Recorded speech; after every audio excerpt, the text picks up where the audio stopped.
Elowen didn't know the man standing at the tree line was the Alpha King. She didn't know he'd been waiting there since sundown, tracking her scent on the wind, counting the minutes until she ran. And she certainly didn't know that the moment she crossed from meadow into forest, her life would no longer be her own. All she knew was that Thornhaven wanted her dead. The village torches were already flickering to life behind her, a swarm of orange fireflies gathering at the square where they'd built the pyre. For her. She could still hear Elder Corwin's voice echoing through the evening air. The witch burns at dawn. Witch. The word tasted like ash in her mouth. She wasn't a witch. She was just a healer's apprentice who'd made one terrible mistake, touched the wrong object in front of the wrong person, and seen things she was never meant to see. Elowen's bare feet pounded against the cold earth as she ran. She'd left everything behind. Her cottage, her herbs, her mother's ring buried beneath the floorboards where no one would think to look. There hadn't been time to retrieve it. The moment she'd seen Herrick Thorne gathering men outside her door, she'd slipped through the back window and fled toward the only escape Thornhaven offered. The Valdres Forest. They called it cursed, and maybe it was. Ancient trees twisted toward the sky like gnarled fingers, their branches so thick they swallowed moonlight whole.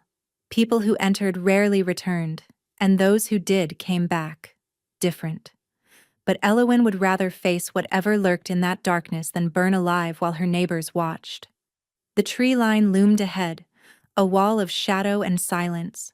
20 more steps. 15. 10. She crashed through the first line of brush, branches clawing at her dress, her hair, her skin. The sounds of the village faded behind her, the shouting, the barking dogs, the crackling hunger of torches. She was inside. Elowen slowed, gasping for breath, pressing her palm against a tree trunk to steady herself. The bark was cold and rough beneath her fingers, and she was careful, so careful, not to let her gift reach out, not to see whatever memories this ancient wood held. That was when she heard it. A low voice, calm as still water, cutting through the darkness ahead of her. You took longer than I expected. Elowen's blood turned to ice. A figure stepped out from behind an oak so massive it could have hidden 3 men. Tall, broad-shouldered. Eyes that caught the faint moonlight filtering through the canopy and reflected it back like molten silver. He'd been waiting for her. Elowen stumbled backward, her heel catching on a root. She barely kept her footing. Don't run! The stranger's voice held no threat, but it carried weight. The kind of authority that expected obedience without needing to demand it. You won't make it far, and I'm not here to hurt you. Then why are you here? Her voice came out steadier than she felt. A small victory. He stepped closer, and more details emerged from the shadows. Dark hair fell past his jaw, pushed back from a face that was all sharp angles and hard lines.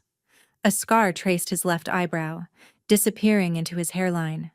He wore traveling clothes, leather and wool, practical rather than fine, but something about the way he held himself spoke of more than common birth. I'm here because you have something I need. His gaze swept over her, assessing. And because in approximately 4 hours, that village is going to send hunting parties into this forest to drag you back to their pyre. I'm offering you an alternative. Elowen's heart hammered. How do you know about the execution? He tilted his head slightly. I've had people watching Thornhaven for weeks, waiting to see if the rumors were true. What rumors? That the healer's apprentice could touch a dead man's belongings and know how he died. His eyes locked onto hers unblinking. That she could hold a stranger's ring and see his darkest secrets. That she'd inherited her mother's curse. The same curse that got her mother burned 15 years ago. The words struck like physical blows. Elowen couldn't breathe. Who are you? She whispered. Someone who needs your gift. He took another step forward, close enough now that she could smell pine and wood smoke clinging to his clothes. Someone who's willing to offer protection in exchange for your help. Protection. She laughed, brittle and sharp. I don't know you. I don't trust you. For all I know, you're worse than what's waiting back there. Possibly? He didn't deny it, and somehow that was more unsettling than reassurance would have been. But I'm not going to burn you alive. That's a start. Elowen's fingers curled into fists. What exactly do you want me to do? Touch something for me. See what it has to show you. Tell me the truth it's hiding. And if I refuse? The stranger glanced back toward Thornhaven, where the distant glow of torches still stained the horizon. Then you walk back into that village and take your chances with the flames. Or you go deeper into this forest alone and take your chances with what lives there.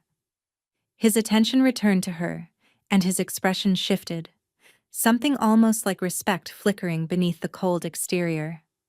But I don't think you're the type to choose death when survival is on the table. Am I wrong? She hated that he wasn't. What's your name? She demanded. The corner of his mouth twitched. Not quite a smile. Walk with me first. Names come after. They walked in silence for nearly an hour, the forest swallowing them whole.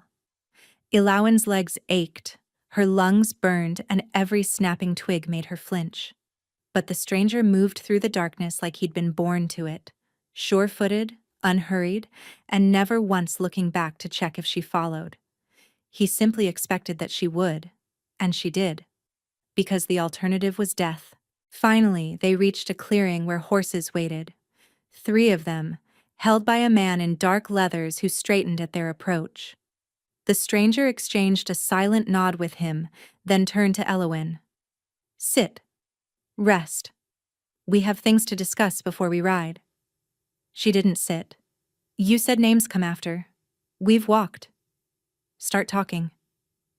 That almost smile flickered again. Stubborn, good. You'll need that. He moved to one of the horses, retrieving something from the saddlebag, a canteen, which he tossed to her. She caught it on instinct. My name is Calum, he said. And 3 weeks ago, my brother Aldrich was found dead in his chambers. A blade in his chest, his own hand wrapped around the hilt. The council ruled it self-slaughter. Case closed. Crown passes to the next in line. He paused, his jaw tightening. Except Aldrich would never have taken his own life. He was 22 years old, newly bonded to his mate, expecting his first pup by winter. He had everything to live for. Elowen's grip on the canteen tightened. You think he was murdered? I know he was murdered. I just can't prove it. Calum's eyes found hers, and the grief beneath his control was staggering, a wound barely scabbed over, still raw underneath. The killer staged it perfectly. No witnesses. No evidence that contradicts the official ruling. The council accepted the easy answer because it suited them. And you need me to touch something, Elowen said slowly. Something from that night. To see what really happened. Yes. Why me? There must be other seers, There aren't. His voice hardened. Your gift is rare, Elowen. Rarer than you know. The moment Aldrich died, I began searching for someone who could see the truth. 3 weeks. And you're the only one I've found who wasn't already dead or driven mad by the visions. The words settled over her like a shroud. If I help you, she said carefully, what do I get in return? Protection. Permanent sanctuary in my territory where no village elder or torch-wielding mob can touch you. He held up a second finger. Gold. Enough to start a new life wherever you choose when this is done. A third finger. And answers. About your mother. About the gift you inherited. About why people like us are hunted while the real monsters sit on councils and wear fine clothes. People like us. The phrase snagged in her mind. You say that like you understand, she said. I understand enough. He didn't elaborate. The question is whether you're willing to take the risk. 7 days in my court. Touch the objects from Aldrich's death. Tell me what you see. After that, you're free to go. No chains, no obligations, no debts. And if I refuse right now? Then Corvin gives you supplies and points you toward the eastern road. You'll have a head start before Thornhaven's hunters pick up your trail. Calem's expression didn't change. I won't force you, Elowin. I need your gift, but I need it given freely. Coerced visions are unreliable. I learned that the hard way. She studied him, the set of his shoulders, the grief he couldn't quite hide, the way he held himself like a man accustomed to command but choosing not to wield it against her. You still haven't told me who you are, she said. Not really. Calem was quiet for a moment. I'm the Alpha King of Valdris. Aldrich was my younger brother and the only family I had left. His voice dropped, rough-edged and raw. And I'm asking for your help because I can't let his murderer sit across from me at council meetings for the rest of my life, pretending grief while wearing my brother's blood on his hands. Elowin's chest tightened. The Alpha King. She'd heard stories, whispered tales of the young ruler who'd claimed the throne after his parents died in a border war. They said he was merciless. They said he was just. They said his enemies disappeared and his people prospered. They never mentioned the hollow look in his eyes when he spoke about his brother. 7 days, she said finally, and then I walk free. Your word on it. My word. He extended his hand. Do we have a deal? Elowin hesitated. His palm was open, waiting, and she knew the moment she touched him, she risked seeing whatever memories clung to his skin. She took his hand anyway, and felt nothing. No visions, no flood of images, just warmth and calloused fingers wrapping around hers. Calem's eyes narrowed slightly, as if he'd been waiting for something that didn't happen. Interesting, he murmured. Then he released her and turned toward the horses. We ride within the hour. Rest while you can. He glanced back, and for the first time, something almost human softened his expression. Welcome to Valdris, Elowin. The ride through the forest should have terrified her. Ancient trees pressed close on every side, their branches intertwining overhead until the moonlight became nothing more than scattered silver coins on the forest floor. Sounds echoed strangely here, owl calls that seemed to come from everywhere at once, the rustle of unseen creatures in the undergrowth, whispers that might have been wind or might have been something else entirely. But Elowin felt none of the fear she'd expected. Perhaps it was exhaustion finally dulling her senses. Perhaps it was the strange certainty that whatever lurked in these woods wouldn't touch her while she rode beside the Alpha King. Or perhaps it was the question still burning in her mind, demanding answers she didn't have. Why couldn't she read him? Her gift had never failed before. Every person she'd touched since childhood had opened like a book. Memories, emotions, and secrets spilling through her whether she wanted them or not. It was why she'd learned to be so careful, to wear gloves, to avoid contact whenever possible. But Calem's hand had given her nothing. Just silence, where there should have been noise. Around midnight they stopped to rest the horses beside a stream. Corvin, the man who'd been waiting in the clearing, took the animals to drink while Calem built a small fire with practiced efficiency. Elowin sat on a fallen log, watching the flames catch and grow. You're wondering about earlier, Calem said without looking up. When you touched me. She stiffened. How did you... Your face. He fed another branch to the fire. You've been staring at me like I'm a puzzle with missing pieces. Most people don't block me out. No one has, actually. Ever. I'm not most people. He finally looked at her, firelight dancing in those silver eyes. And I didn't block you intentionally, it's just something I am. Something you are, she repeated flatly. That's not an explanation. No, it isn't. He stood, brushing dirt from his knees and crossed to where she sat. Give me your hand. Elowin's pulse spiked. Why? Because I want to try something. Every instinct told her to refuse, but curiosity had always been her weakness. The same curiosity that had made her touch the magistrate's ring and see him strangling his first wife in vivid, horrifying detail. She extended her hand. Caleb took it slowly, his fingers wrapping around hers. This time, he closed his eyes, and Eowyn felt something shift, like a door cracking open somewhere deep inside her chest. Heat flooded through the contact.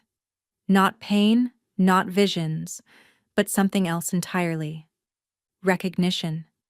As if her blood knew his blood, her bones knew his bones, and her soul had been waiting for this exact moment without ever knowing what it was waiting for. She stopped breathing. Caleb's eyes snapped open, silver burning bright, and she saw the same shock reflected there. "What was that?" she whispered. He released her hand like it had burned him.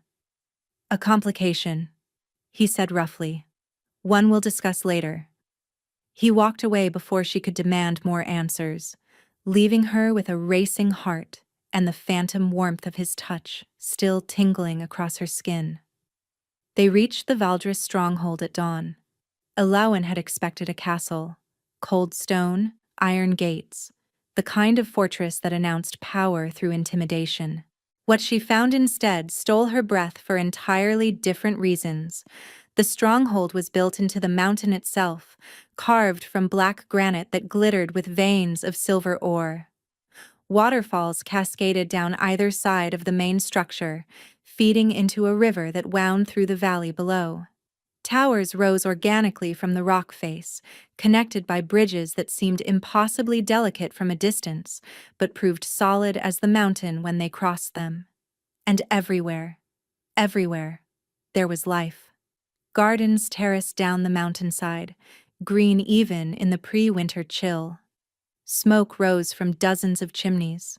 People moved through courtyards and along pathways, their voices carrying on the morning air. Children chased each other near a fountain carved to look like howling wolves. "It's beautiful," Eowyn breathed, before she could stop herself. Caleb glanced at her, something unreadable in his expression. "Aldrich designed the gardens. Said a fortress shouldn't feel like a prison for the people who lived there." The grief in his voice was quiet but unmistakable.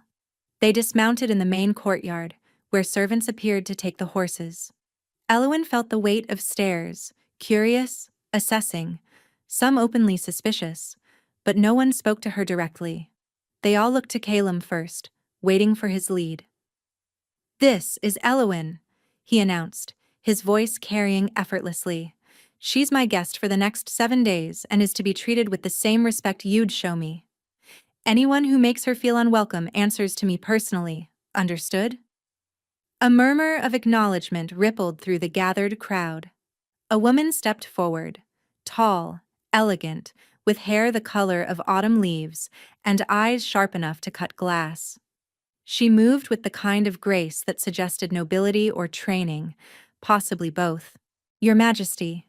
She inclined her head to Caleb, then turned that piercing gaze on Eowyn. "I'm Lysara, steward of the household. I'll show you to your chambers." "Thank you." Eowyn managed to keep her voice steady. "I appreciate the hospitality." Lysara's expression didn't warm, but something in her posture shifted. A fraction less hostile, perhaps. "Follow me." The chambers were finer than anything Eowyn had ever seen. A bed large enough for 4 people dominated one wall, draped in furs and deep green velvet. A fireplace crackled with fresh flames, warming the stone walls. Windows overlooked the valley, offering a view that seemed stolen from a painting. "There's a bath being drawn," Lysara said from the doorway. "Fresh clothes in the wardrobe. Food will arrive within the hour." She paused. "The king requests your presence in his study this afternoon. I'll send someone to collect you." After she left, Eowyn sank onto the edge of the bed, her legs finally giving out. Yesterday morning she'd been grinding herbs in her cottage, worried about nothing more than whether her rosemary stores would last the winter. Now she was in the Alpha King's stronghold, wearing borrowed clothes, preparing to solve a murder using a gift that had nearly gotten her killed. She thought about her mother's ring, still buried beneath the floorboards in Thornhaven.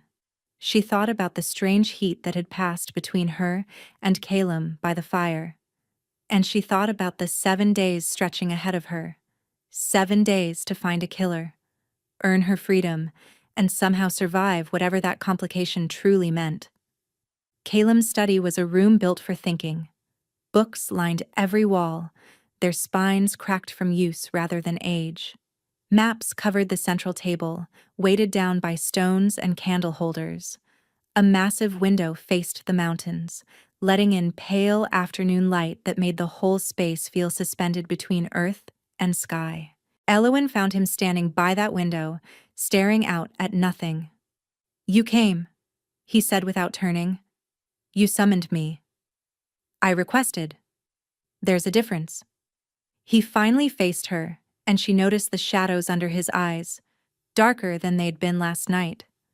"Did you rest?" "Enough." She stepped further into the room, her gaze falling on a collection of objects laid out on a separate table. Cloth covered them, but she could feel their pull already, that familiar tug in her chest that meant memories were waiting to be read. "Is that everything from the night your brother died?" "Everything I could gather without alerting the council." Calum moved to stand beside her.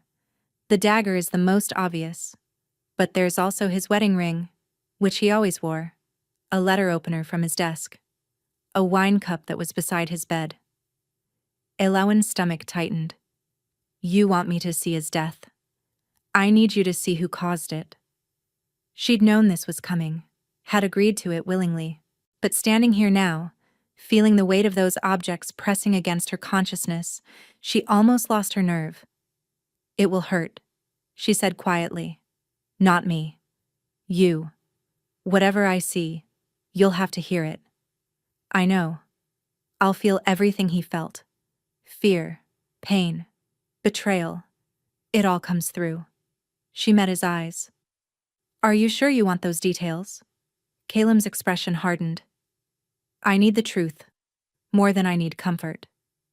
Elwyn nodded slowly. Then she pulled back the cloth. The dagger was beautiful. Silver blade, bone handle carved with intricate knotwork. The kind of weapon given as a gift, not bought for practical use. She could feel its history humming beneath the surface, layer upon layer of memory waiting to unfold. "His bonding gift," Calum said, his voice strained. "From Aldrich's mate, Maeve. She had it commissioned by the finest smith in the Northern Territories." Elwyn reached for it, then stopped. "I should start with something smaller. The wine cup. Less likely to be the murder itself, but it might show me the hours leading up to it." Calum nodded his agreement. She picked up the cup. The vision slammed into her without warning. A bedchamber, warmly lit by candles. Aldrich. She knew it was him somehow, felt his identity like a signature in the memory, sat at the edge of his bed, turning the cup in his hands. Young. Handsome. A softness around his mouth that suggested easy laughter. A knock at the door. "Enter." A man came in. No, not a servant. The clothes were fine, the bearing too confident. A counselor, perhaps. An advisor. Gray-streaked hair, a neatly trimmed beard, eyes that smiled without warmth. "Lord Aldrich, I hope I'm not disturbing you." "Counselor Varin." Aldrich gestured to a chair. "Of course not. What brings you at this hour?" "A matter of some delicacy." The man, Varin, sat, folding his hands. "Regarding your brother's upcoming treaty with the Eastern Pax." Aldrich's expression shifted, curiosity giving way to caution. "What about it?" "There are those on the council who believe the terms are unfavorable, who feel that younger blood might negotiate differently." A pause, heavy with implication. "You're suggesting I undermine my brother's authority?" "I'm suggesting nothing, my lord, merely conveying concerns." Varin stood, smoothing his robes. "Think on it. We can speak again tomorrow." He left, and Aldrich sat frozen, the wine cup forgotten in his hands, something like dread creeping across his young face. Elowen gasped, dropping the cup. It clattered against the table but didn't break. What did you see? Caleb was beside her instantly, steadying her with a hand on her elbow. Elowen, what did you see? She gripped the table's edge, fighting the residual dizziness. A man. Counselor Varen, your brother called him. Gray hair, beard, cold eyes. She looked up at Caleb and watched his expression shatter. He came to Aldrich's chambers the night he died, talked about the council having concerns with your treaty, implied that Aldrich should move against you. Varen. The name came out like a curse. He's been on the council since my father's time. He practically raised us after our parents died. He was testing your brother's loyalty, Elowen replied gently. And when Aldrich didn't give him the answer he wanted? She didn't need to finish. Caleb's hand dropped from her arm. He turned away, but not before she saw the devastation written across his face. There are more objects, she said softly. More memories to see. This is just the beginning. I know. His voice was hollow. But I think I need a moment before we continue. Elowen watched him walk to the window, shoulders rigid, hands braced against the frame. She understood grief. She'd worn it herself like a second skin since her mother's death, and she knew that sometimes the kindest thing was simply to wait. So she waited. The next 3 days fell into a rhythm Elowen hadn't expected. Mornings belonged to the visions. She worked through the remaining objects one by one. The letter opener that showed Aldrich writing frantically to someone he never named. The wedding ring that held memories of joy so pure they made her weep. And finally, the dagger itself. That vision nearly broke her. She felt Aldrich's confusion when Varen returned that final night. His shock when the older man drew the blade. His desperate struggle, too brief, ended by a strike he never saw coming. And worst of all, his final thought as darkness claimed him. Caleb will know. My brother will find the truth. When she came out of that vision, she was on her knees sobbing, and Caleb was holding her. He didn't speak, didn't demand details, just held her until the trembling stopped, his hand stroking her hair with a gentleness that seemed impossible for a man of his reputation. Afternoons became hers to explore. The stronghold revealed itself in layers. She discovered a library that rivaled any she'd dreamed of, its shelves stuffed with texts on herbcraft and healing that made her fingers itch to read. She found the kitchens, where a cook named Brinley pressed warm bread into her hands and refused to let her leave without eating. She wandered the gardens Aldrich had designed, and understood why his brother still couldn't speak his name without pain. And everywhere she went, she felt Caleb's awareness following her. Not watching, exactly. Not hovering. Just present, as if some invisible thread connected them, letting him know where she was at every moment. The bond. That complication he still refused to explain. On the third evening, she found him in the library, surrounded by papers and candlelight. You're avoiding the topic, she said without preamble. Caleb looked up. Exhaustion lined his face, but something else flickered there too. Something that made her pulse quicken. Which topic? You know which one. She moved closer, stopping just out of reach. What happened by the fire that first night? What's still happening every time we're in the same room? He set down his quill slowly. It's called a recognition bond, he murmured. It happens when two people are compatible, on a level deeper than choice or circumstance. Compatible how? Soul deep. His eyes met hers. It means my wolf has chosen you, recognized you as mate. The word hung between them like a held breath. And what about you? Elowen asked. Has Caleb chosen me? Or just his wolf? Something raw flickered across his face. I'm trying very hard not to answer that question. His voice low and strained. Because you deserve the freedom I promised. And if I tell you what I feel, I'm afraid you'll stay for the wrong reasons. Before we continue, please take 2 seconds to like this video. What if I want to know anyway? Caleb stood slowly, the chair scraping against stone. Then ask me again after the 7 days, he said, when you're free to leave, and I'm certain your choice is truly yours.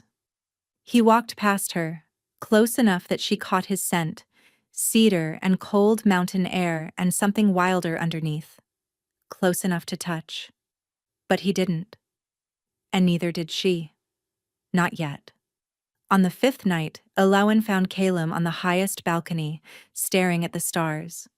She'd been looking for him for an hour, driven by a restlessness she couldn't name. The stronghold had grown quiet. Servants retired to their quarters. Guards posted at distant doors. Only the wind kept her company as she climbed the winding stairs. He didn't turn when she approached, but she saw his shoulders shift, acknowledging her presence without words. You should be sleeping, he said. So should you. I don't sleep much anymore. He finally looked at her, and the moonlight caught the silver in his eyes, made them luminous and achingly sad. Not since Aldrich. Elawan moved to stand beside him at the railing. Below, the valley stretched into darkness, dotted with distant lights from villages that owed allegiance to the crown. I keep thinking about what you said, she admitted. About your wolf choosing me. Elawan, let me finish. She turned to face him, and the words came easier than she'd expected. I've spent my whole life running, hiding what I am, pretending to be less than I am, waiting for the day someone would discover my secret and destroy me for it. Her voice caught.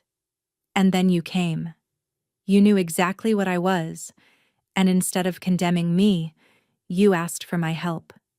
You protected me. You made me feel like my gift was something valuable instead of something shameful. Caleb's expression shifted, vulnerability cracking through his careful control. You are valuable, his voice thick with emotion. Not because of what you can do, but because of who you are. The gift is just one part of you. You barely know me. I know enough. He moved nearer, and she felt the heat of him even through the cold night air. I know you faced every vision without flinching, even when they hurt you.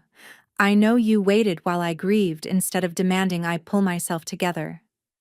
I know you challenged me when others would have cowered, and you showed kindness when you had every reason to be cold. His hand rose slowly, giving her time to pull away. She didn't. His fingers brushed her cheek, tracing the curve of her jaw with a tenderness that made her chest ache. I've led armies, he said, his voice barely above a whisper. Negotiated treaties, executed traitors, buried both my parents before I was 25. I thought I understood strength. His thumb swept across her cheekbone. But watching you these past days, seeing you carry burdens that would break most people and still find room for compassion, I realized I didn't know anything. Caleb. You asked if Caleb had chosen you, or just his wolf.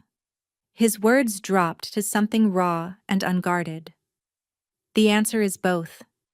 The wolf recognized you first, but the man caught up quickly. And I'm standing here, terrified, because I've never wanted anything the way I want you to stay. Her heart hammered against her ribs. I'm still terrified, she whispered. Of this. Of wanting something I might lose. Of trusting again after everyone I've trusted has let me down. I know. He pulled back just enough to look into her eyes, his thumb tracing her jaw. And I'm not asking you to stop being afraid. I'm asking you to be afraid with me. To let me prove that not everyone leaves. That some promises are kept. Elawan closed her eyes. She thought about her mother, burned alive for the crime of seeing too much. She thought about her father, who disappeared when she was 3 and never returned. She thought about every villager who'd smiled at her in the market and then gathered torches to watch her die. And she thought about Caleb, who'd waited at the forest's edge instead of dragging her from her home. Who'd given her choices when he could have given orders. who looked at her like she was something precious instead of something dangerous. She kissed him. It wasn't graceful or planned. She simply rose on her toes and pressed her lips to his, and the world narrowed to that single point of contact. Caleb made a sound low in his throat. Surprise, relief, hunger all tangled together. And then he was kissing her back, his hands cupping her face, his mouth moving against hers with a desperation that matched her own. The bond flared between them, that invisible thread suddenly blazing with warmth and light, and something that felt terrifyingly like coming home. When they finally broke apart, both breathing hard, Caleb brushed a strand of hair from her face. "Stay," he breathed. "Not forever, not yet. But after the 7 days. Stay and let me court you properly. Let me show you what this could be. And if I'm not ready for forever, then I'll wait." His voice was steady despite the trembling in his hands. "However long it takes. I'll wait." Eloin pulled back to look at him. Really look at him. The Alpha King, feared and respected across 5 territories, standing before her with his heart in his hands. "Ask me again tomorrow," she said softly, "after we deal with Varen, after I know we've survived whatever comes next." "Is that a maybe?" "It's a probably." She smiled despite herself. "Don't let it go to your head." The sound he made was almost a laugh. Too late. Everything shattered the next morning. Eloin woke to shouting in the corridor, voices raised in alarm, boots pounding against stone. She threw on clothes and yanked open her door to find Lysara standing there, face pale. "The king needs you," Lysara said. "Now." They ran. Caleb was in the great hall, surrounded by guards and council members. In the center of the room, a body lay covered by a dark cloth. Blood seeped from beneath the fabric, spreading across the stone floor. "What happened?" Eloin pushed through the crowd. Caleb's face was carved from ice. "Corvin found this in my chambers an hour ago." He pulled back the cloth. Maeve, Aldrich's widow. Her throat had been cut, and clutched in her cold hand was a note written in elegant script. "The seer knows too much. She dies next. Or more will follow." Eloin's stomach dropped. "Varen," she breathed. "He's fled." Caleb's voice was controlled, but she could see the rage boiling beneath the surface. "Took 6 loyal guards and disappeared before dawn. One of the kitchen servants saw them heading east toward the mountain pass. He's running. He's covering his tracks." Caleb turned to her, and what she saw in his eyes made her step back instinctively. Pure, lethal fury held barely in check. Maeve must have known something, seen something. He killed her to keep her silent and left this note to terrorize us into backing down. "It won't work," Eloin said firmly. "No, it won't." He moved closer, his hand catching hers. "But I need you to stay here, under guard, where you're protected." "Absolutely not. Eloin." "He killed her because I'm getting too close to the truth." She squeezed his hand hard enough to hurt. "If I hide now, he wins. He gets to slaughter everyone who might expose him while I cower behind walls. And if he kills you?" Caleb's control cracked, anguish bleeding through. "If I lose you before I've even had the chance to—" He stopped, jaw clenching. "You won't lose me," she replied, her voice soft but certain. "But you have to let me help finish this. I can read the note. See where he's going, what he's planning. The risk is mine to take." She held his gaze. "You promised me choices, Caleb. This is my choice." The silence stretched between them, heavy with everything unspoken. Finally, he exhaled, a sound of surrender. "Together, then." His hand tightened on hers. "We end this together." Eloin picked up the blood-stained note. The vision hit like a thunderclap. Varen's study, candles burning low. Maps spread across the desk. Mountain passes, border crossings.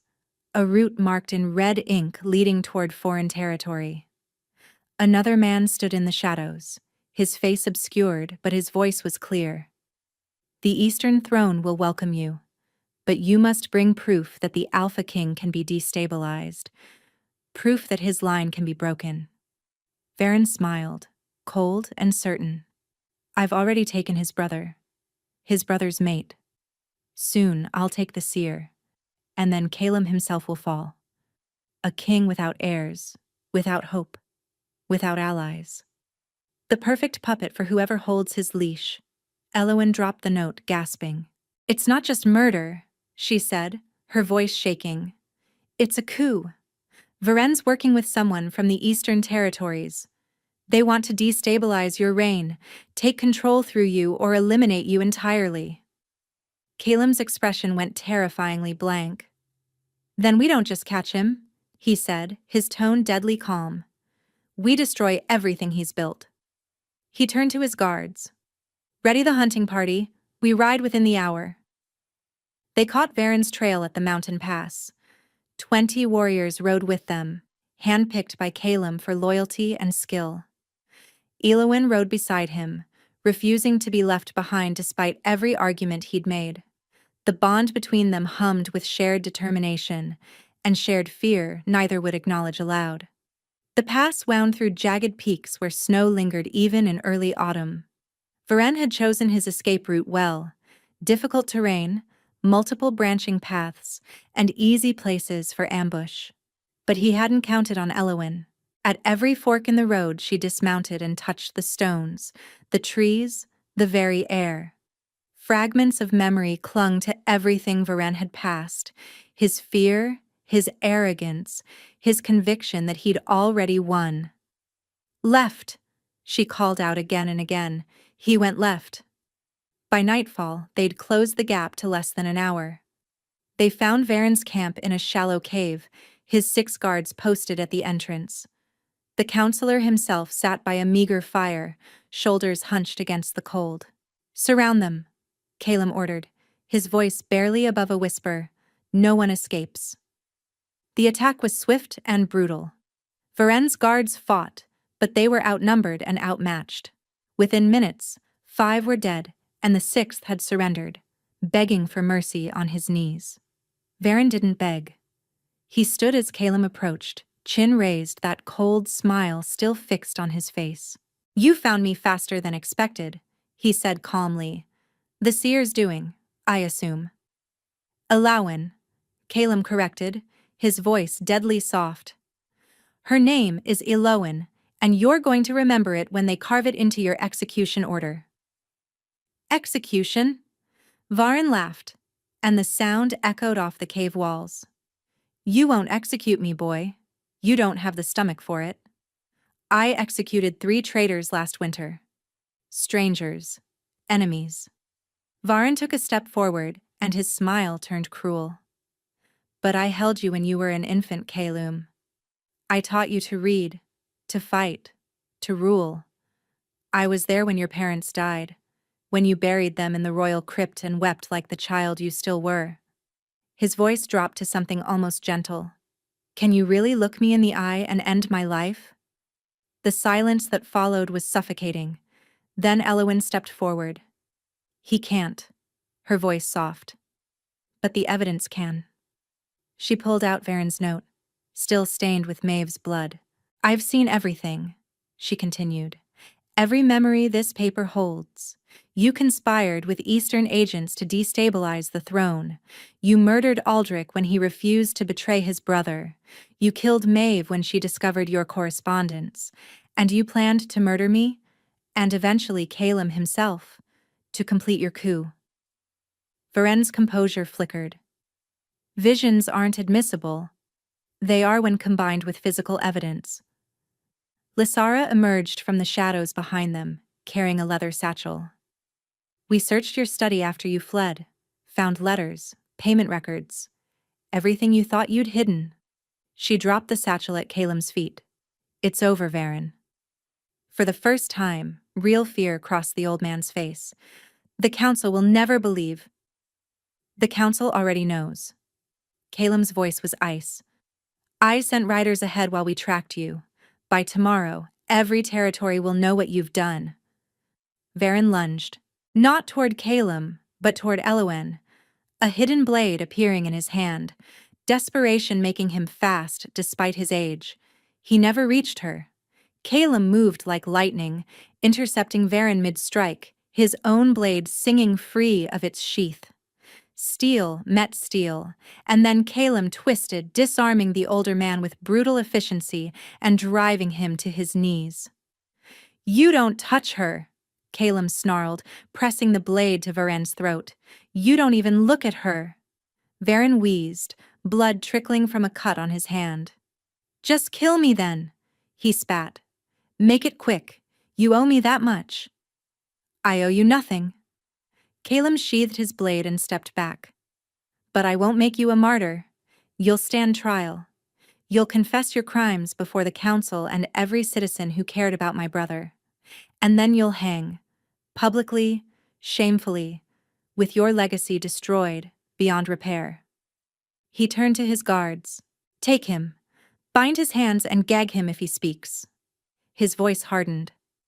I don't want to hear another word from his mouth until Judgment Day.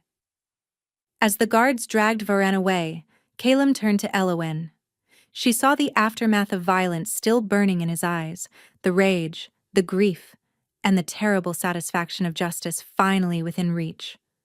But beneath it all, she saw something else. Relief. It's over, she murmured. Almost. He reached for her, his hand cupping her cheek. There's still one thing left. What's that? Keeping my promise.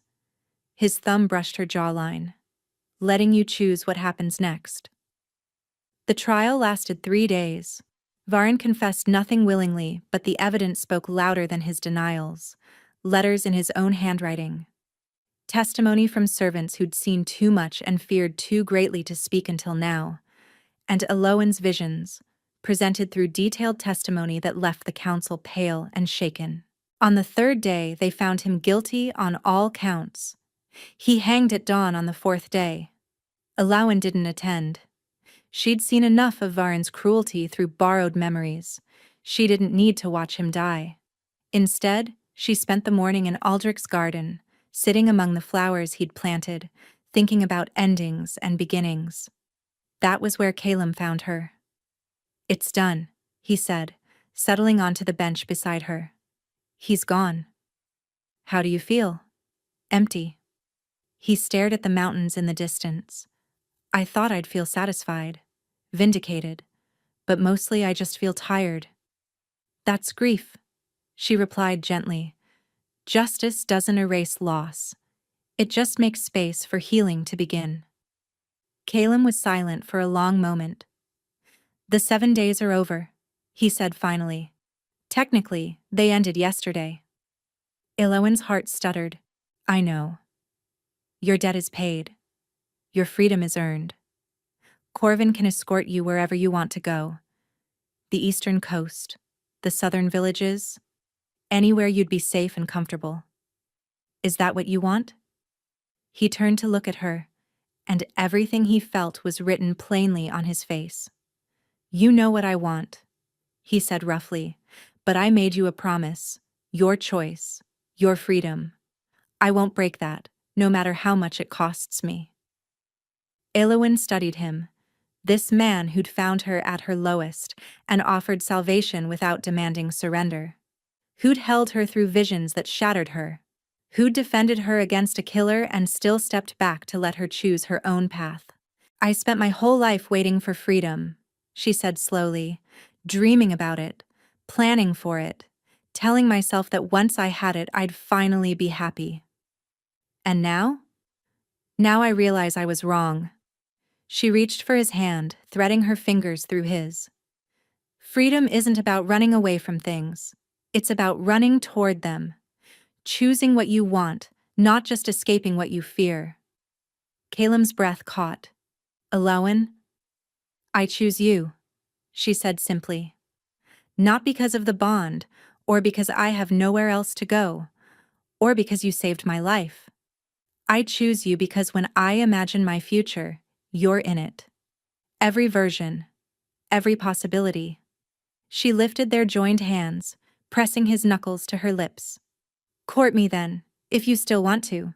Show me what this could be. The sound he made was somewhere between a laugh and a sob. I still want to, he managed. More than anything.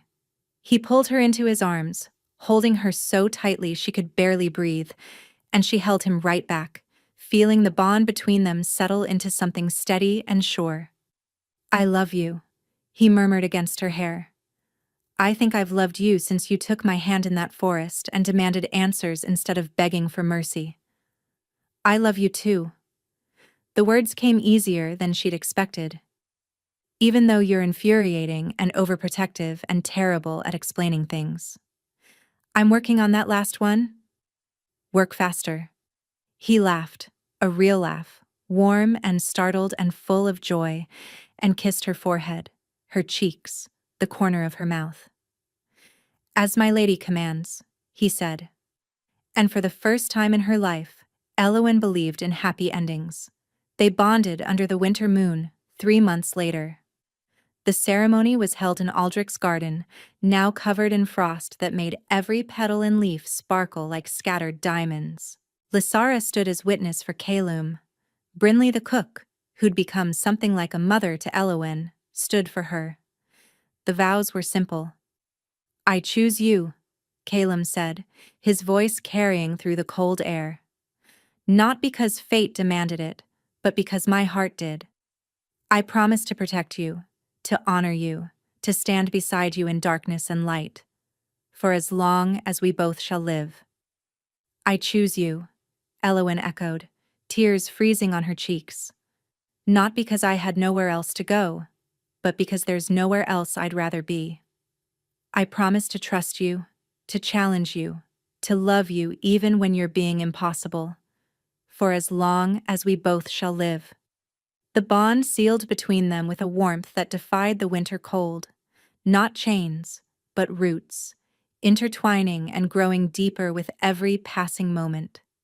Calum kissed her, soft and reverent, and the assembled crowd erupted in cheers. The celebration lasted until dawn. There was music, dancing, and endless food. Lysara actually smiled, twice. And Corvin got spectacularly drunk and told anyone who'd listen about how he'd known from the start that they were meant for each other.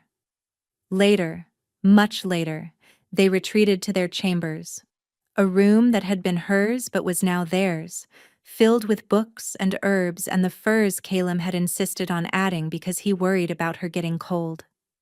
He loved her slowly that night, worshipping every inch of her skin with his hands and mouth, whispering promises against her pulse points until she shattered in his arms. And when she returned the favor, mapping his scars with her fingertips and telling him he was beautiful, he came undone so completely that she knew she'd remember this moment forever. Afterward, they lay tangled together in the moonlight, her head on his chest, his fingers tracing lazy patterns on her shoulder. Tell me something, he said quietly. Something I don't know. Eowyn thought for a moment. The night I fled Thornhaven, I almost turned back. I was so scared of the forest, of what might be waiting in the darkness. But then I thought about my mother, how she faced the flames without flinching, and I decided that if I was going to die, it wouldn't be as a coward. You're the bravest person I know. I was terrified. That's what makes it brave. He pressed a kiss to her hair. What changed your mind about staying? Really? She considered the question. You did. But not in the way you think. She propped herself up to look at him. It wasn't the protection or the wealth or even the bond. It was the way you looked at me that first night. Like I was a person, not a tool. Like my answer actually mattered. It did matter. I know that now. She kissed him softly. That's why I stayed. Calum's arms tightened around her. I spent weeks searching for someone who could help me find justice for Aldrich, he said. I never expected to find you. Never expected to want anything beyond revenge. His voice grew hoarse. You gave me something to live for again, Alawan. Not just exist. Live. Then we saved each other, she said simply. We did. She settled back against his chest, listening to the steady rhythm of his heartbeat. Outside, snow began to fall, blanketing the stronghold in white silence. Inside, wrapped in warmth and love, Eloin finally understood what home meant. It wasn't a place. It was a person. And she'd run straight into his arms. Where are you listening from? Let's meet in the comments. I love hearing your thoughts. And if you'd like to support me, please subscribe. It's free, and it helps more people hear these stories.